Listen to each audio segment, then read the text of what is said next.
ଏଇଥିରେ ଏଇ ଗାଡ଼ି ଗାଡ଼ି ବର୍ତ୍ତମାନ ଭିତରକୁ ପ୍ରବେଶ କଲା ନବୀନ ନିବାସ ଭିତରେ ଏଣ୍ଟ୍ରି କରିସାରିଛନ୍ତି ଏବଂ ତା ପଛକୁ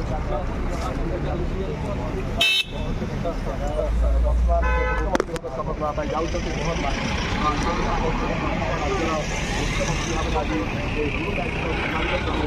ବିରୋଧୀରୁ ଆଜି ଓଡ଼ିଶାର ମୁଖ୍ୟମନ୍ତ୍ରୀ ହେବା ପାଇଁ ଯାଉଛନ୍ତି ମୋହନ ବିଧାନସଭା ମଧ୍ୟ ଆଜି ଆପଣ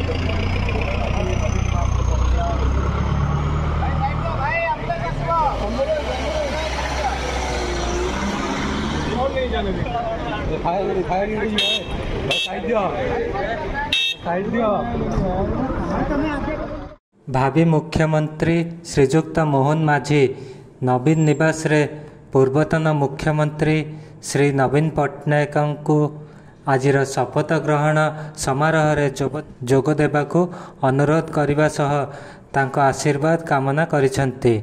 सूचना योग्य गतकाली राज्य सभापति मनमोहन सामल पूर्वतन सभापति सुरेश पुजारी बसंत पंडा और समीर महांती सह नवीन निवास जाई स्वतंत्र निमंत्रण करथिले। भुवनेश्वर स्वर्णप्रभा और प्रियव्रत रिपोर्ट पर्यवेक्षक ओडिशा।